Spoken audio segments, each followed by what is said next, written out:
Indian banking association के chief Sunil Mehta की माने तो जल्द ही एटीएम में सिक्कों की वेंडिंग मशीन्स भी आ सकती हैं ताकि छोटी करेंसी की समस्या कम हो।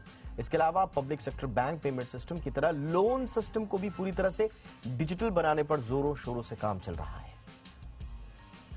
बहुत से बैंक्स में, बहुत से एटीएम्स में छोटी करेंसी को लेकर भी दिक्कत आ रही है कि एटीएम में मिलता नहीं है या फिर बैंक्स में नहीं मिलता, सीधा 2000 का नोट मिलता है या 500 का नोट मिलता है। तो ये जो डिफिकल्टी है, इसको ईज आउट करने के लिए क्या कदम उठा रही है आईबीए? अब आरबीआई भी देखता है कि जो छोटी करेंसी है उसकी जो प्रिंटिंग कॉस्ट है और उसकी जो मेंटेनेंस कॉस्ट है वो बहुत ज़्यादा है। तो अगर हम सिक्कों का प्रचलन बढ़ाते हैं तो उन सिक्कों के प्रचलन से वो करेंसी का बार बार जो नोट का फटना है, रीप्रिंटिंग की कॉस्ट है, वो सब फायदे होते हैं।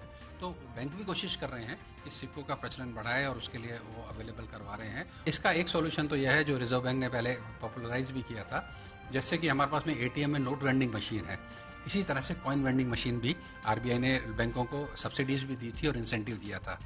और हम भी अपने आईबीए के माध्यम से बोलेंगे कि अब चूंकि नंबर ऑफ कॉइन्स बढ़ गए हैं और डिनोमिनेशन नए डिनोमिनेशन के आ गए हैं, तो अब हम एटीएम के साथ साथ में इंपॉर्टेंट लोकेशंस पे जहाँ पे छोटी करेंसी की ज़्यादा रिक्वायरमेंट होती है वहाँ पे कॉइन वेंडिंग मशीन्स भी लगा दें, तो जिनके छोटे डिनोमिनेशन के जिनको चाहिए होते हैं वो अपने कॉइन्स वहाँ से ड्रॉ कर सकें। तो ये कब तक आपके हिसाब से इम्प्लीमेंट हो सकता है? देखिए, कॉइन वेंडिंग मशीन्स ऑलरेडी काफ़ी सारे सेंटर्स पे लगी हुई है और इनके नंबर बढ़ाने के लिए हम लोग अपने बैंकों को कहेंगे कि कॉइन वेंडिंग मशीन्स बढ़ाएं और आरबीआई से भी रिक्वेस्ट करेंगे कि जो कैपिटल इन्वेस्टमेंट सब्सिडी उन्होंने कॉइन वेंडिंग मशीन्स के लिए पहले दी थी उस स्कीम को दोबारा से लागू करें, जिससे कि छोटे नोट हैं वो नोटों की फॉर्म में नहीं तो कम से कम कॉइन्स की फॉर्म में कॉइन वेंडिंग मशीन्स के रूप में डायरेक्टली लोगों को मिल सके।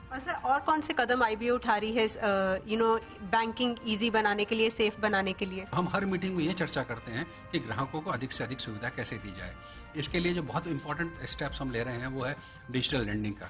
जैसे आप पेमेंट स्पेस आसानी से हो गई है, कोई भी आदमी छोटे से छोटा ट्रांजैक्शन अपना क्यूआर कोड के थ्रू और मोबाइल बैंकिंग के थ्रू कर लेता है, उसी तरह से लेंडिंग के लिए भी लोगों को बैंक के चक्कर ना लगाने पड़े, वो अपने सिस्टम से लॉगिन करके या किसी की हेल्प लेके अपने सिस्टम से लॉगिन लेके ई मित्रा की हेल्प ले सकते हैं, सीएससी की हेल्प ले सकते हैं और वो लॉगिन करके अपनी लोन फैसिलिटीज भी ऑनलाइन ले लें। देखिए, कहीं भी चीज़ जब कंप्यूटराइज हो जाती है, सिस्टम बेस्ड हो जाती है, तो उसकी अवेलेबिलिटी ऑटोमेटिकली बढ़ जाती है।